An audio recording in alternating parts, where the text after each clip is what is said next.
حضرت ابو عبد الرحمن فیری صحابی ہیں، وہ غزوہ حنین کا واقعہ بیان کرتے ہوئے کہتے ہیں کہ شہدت مع رسول اللہ صلی اللہ تعالیٰ علیہ وسلم حنینا، فرمایا کہ ہزاروں کے لشکر میں بھی حضور کی غلامی میں حنین والے دن حضور کے ساتھ تھا۔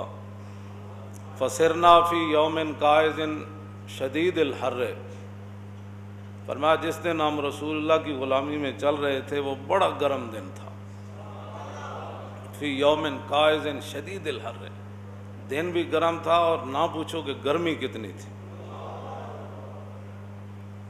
حضور کے ساتھ ہم چل رہے تھے اور نزلنا تحت ظل شجرۃ، پھر ایک جگہ رسول اللہ رکے تو صحابہ درختوں کے نیچے چلے گئے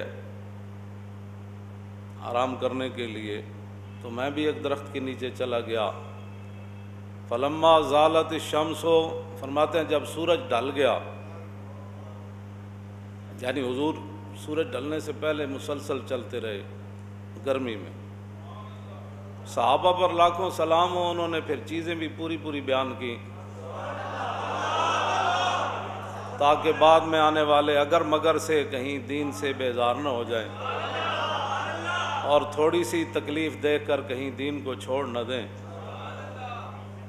فرمایا کہ جب سورج ڈل گیا تو فلبست لحمتی ورکبت فرسی، میں نے ہتھیار پہنے اور اپنے گھوڑے پر سوار ہوا۔ فاتیت رسول اللہ، حضور جہاں جلوہ گر تھے میں وہاں آیا۔ وہو فی فسطاطہ، حضور خیمے کے اندر جلوہ گر تھے۔ آپ سوچ سکتے ہیں خیمے میں کتنی گرمی، اور حضور وہاں تشریف فرما تھے۔ فقلت السلام علیکہ ورحمۃ اللہ وبرکاتہ یا رسول اللہ، کہتے ہیں میں نے سلام پیش کیا تو میں نے کہا قد حان الرواح، حضور کوچ کرنے کا وقت آ گیا ہے، بس ہم نے یہاں اتنی دیر ہی ٹھہرنا تھا، اب تو جس طرح آپ نے فرمایا تھا اب یہاں سے چلنا ہے۔ فقال اجل، نام، حضور نے فرمایا ٹھیک ہے۔ اگلی باتیں جو ہے نا وہ بات تو ہر ایک ہی بے حساب ہے اور اس کی کوئی حد نہیں ہے، لیکن کہتے ہیں ثم قال قم یا بلال، میں نے جب عرض کی کہ حضور کوچ کا وقت ہو گیا تو حضور نے فرمایا بلال اٹھیے، تو کہتے ہیں فسارا من ذل سمرۃ کأن ذلہ ذل طائر، فرماتے ہیں کہ جس طرح بندے کو اچانک آواز دی جائے نا تو بندہ بڑا لڑکھڑاتے ہوئے تیزی سے اٹھتا ہے۔ کہتے ہیں حضرت بلال ایک کیکر کے درخت سے بڑی تیزی سے اٹھے، اور اگلی جو بات ہے وہ بڑی عجیب ہے۔ حضرت ابو عبد الرحمن فیری کہتے ہیں کہ میں بتاؤں کہ بلال جس کیکر کے نیچے سوئے ہوئے تھے اس کا سایہ کتنا تھا؟ فرمایا کأن ذلہ ذل طائر، فرمایا جس طرح ایک پرندے کا سایہ ہوتا ہے نا، پرندے کا سایہ کتنا ہوتا ہے، فرمایا اتنا اس کیکر کے درخت کا سایہ تھا، اور بلال تیزی سے اٹھے۔ اور یہاں تو کسی کو روٹی ایک دن نہ ملے یا کہیں دین کے لیے کوئی تھوڑی سی مشکل آ جائے تو کہیں جی یہ کیوں ہے جی، او جی میرے خلاف تو پرچہ ہو گیا، وہ میرا تو پتر اندر چلا گیا، او جی میں تو مولانا صاحب بچنا ہی کوئی نہیں، سارے کوئی ادھر نسی جا رہا، کوئی ادھر نسی جا رہا۔ آگے بات کیا کی حضرت بلال نے؟ تیزی سے اٹھے اور کہا فقالا لبیک وسعدیک وانا فداؤک، اے نہیں کیا حضور مر گئے، آج تک گرمی جو حضور حد ہو گئی، آج تک حضور انج ہو گیا، حضور آج تک جل گیا، جتھے ستا رہا اتھے تو حضور سایہ ہی کوئی نہیں سی۔ اے ویکھو بلال نا تیزی سے اٹھے اور آ کر بارگاہ قدس میں جب کھڑے ہوئے تو کہا لبیک وسعدیک وانا فداؤک، حضور غلام خوشی خوشی حاضر ہے اور قربان ہونے کے لیے حاضر ہے، فرمائیے کیا حکم ہے؟ بس اتنی بات ہے، اس سے بڑی کوئی بات نہیں ہے۔ جو اپنی مسجدیں نہ بچا سکے، صدیوں بعد اور 22 کروڑ اندر داخل ہو گئے. اور میں نے کہا تم نے حضور کے ساتھ سخت گرمی میں چلنا تھا اور اتنے سارے سائے کے نیچے سخت گرمی میں تم نے لیٹنا تھا, اور جب حضور آواز دیں تو چھلانگ لگا کر کھڑے ہو جائیں, حضور میں حاضر. تم نے کرنے تھے ایسے کام جو اپنی مسجدوں کی صفیں نہ بچا سکے,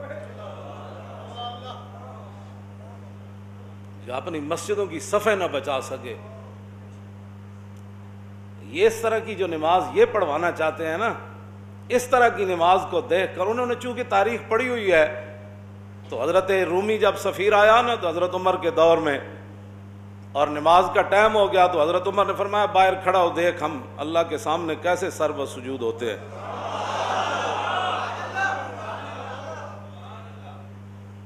جب حضرت عمر نے تیر کی طرح صفیں سیدھی کی نا ایسے کر کے, تو رومی سفیر یہ منظر دیکھ کر غش کھا کے گر گیا, کہنے لگا عمر تو سانو کسے کام دا نہیں چھوڑیا.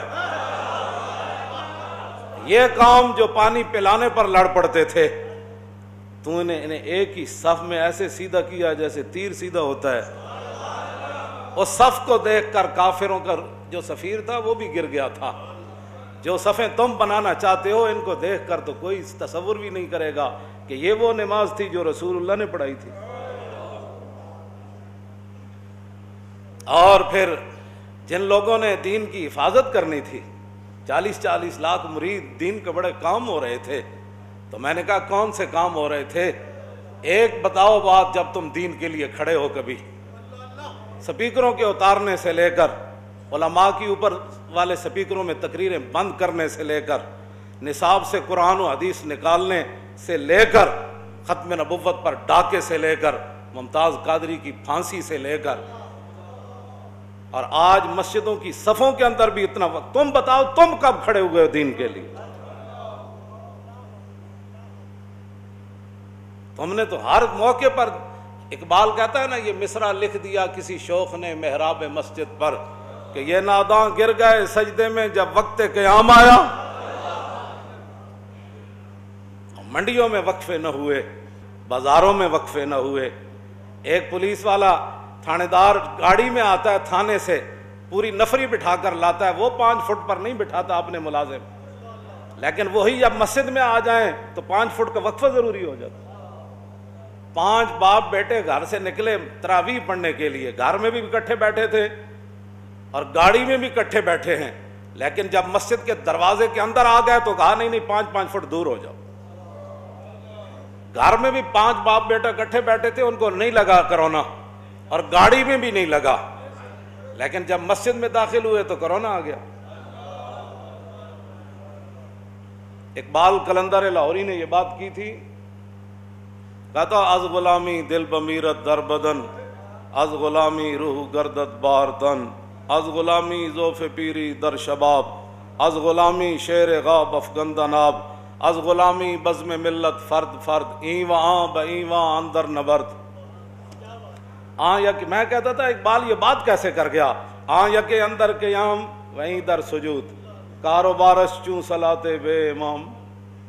میں تو سوچتا تھا اقبال یہ بات کیسے کر گیا کہ ایک سجدے میں ہے دوسرا قیام میں ہے, ایک یہاں کھڑا ہے دوسرا 5 فٹ پر کھڑا ہے اور جماعت ہو رہی ہے. جو بندہ کچا پیاز کھاتا ہے نا اور لہسن کھاتا ہے, حضور نے فرمایا وہ مسجد میں نہ آئے. کیوں نہ ہے؟ اس کے منہ سے بدبو آتی ہے اور وہ ساتھ نمازیوں کو بھی تکلیف دے گا اور اللہ کے فرشتوں کو بھی تکلیف دے گا. میں جو بات کرنے لگا وہ بڑی توجہ سے سننی ہے. اگر کوئی صفوں میں گنجائش کی بات ہوتی نا تو حضور نے فرمایا تو گھر بیٹھ, تو نے نہیں آنا, تو گھر بیٹھ. اگر اس کے لیے کوئی اس طرح کی بات ہوتی تو حضور فرماتے مسجد میں تو آ جا, لیکن 5 فٹ کے واسطے پر کھڑا ہو جا, ورنہ تو گھر بیٹھ. اور یہاں بڑے بڑے لوگ جب بات آئی ہے دین کی تو دین کی ترجمانی کرو, وہ آ گیا نہیں جی ٹھیک ہے ہم وقفہ کر لیں گے, یہ کر لیں گے, ہم وہ کر لیں گے. وہ ایک بار پوچھو تو صحیح کہ ہم نے بھی کبھی مداخلت کیا تمہارے تھانے میں؟ ہمیں نہیں پتا کیا ہوتا ہے, اوپر سے لے کر نیچے تک ملک میں کیا ہو رہا ہے سب کو پتا ہے, لیکن ہم اتنے ہی مکلف ہیں جتنی بات کر رہے ہیں. اور تم مسجدوں کو پڑھ گئے، پورا جناب میڈیا مسجدوں کو پڑھ گیا، لبرل پڑھ گئے، حکومت پڑھ گئی، سب جو مسجدوں کو پڑھ گئے۔ جب مسجدوں میں کرونا آنا تھا، مسجدوں میں کرونے کی بات نہیں ہے، یہ مسجدوں میں کرونے کی بات نہیں ہے، یہ دین کے خلاف سازش ہے۔ جو ہمارے آقا و مولا کو ظاہری حیات میں دکھ دینے سے باز نہ آئے، حضور نے ان کو امن دیا، مدینے میں ان قبیلوں کو امن نہیں دیا، فرمایا رہو، لیکن وہ رسول اللہ کے سامنے، خلق عظیم کے مالک کے سامنے، محبوب رحمت للعالمین کے سامنے حضور کے خلاف کون سی سازش تھی جو انہوں نے مدینے میں نہیں کی؟ حضور نے پھر تینوں کو نکال دیا، ایک کو تو ذبح کروا دیا قبیلے کو۔ تو کیا یہ یہودی اور یہ نصرانی حضور کے سامنے دین کے اتنے بڑے دشمن ہیں، تو صدیوں کے بعد تو دین دے سجڑ بڑھ گئے۔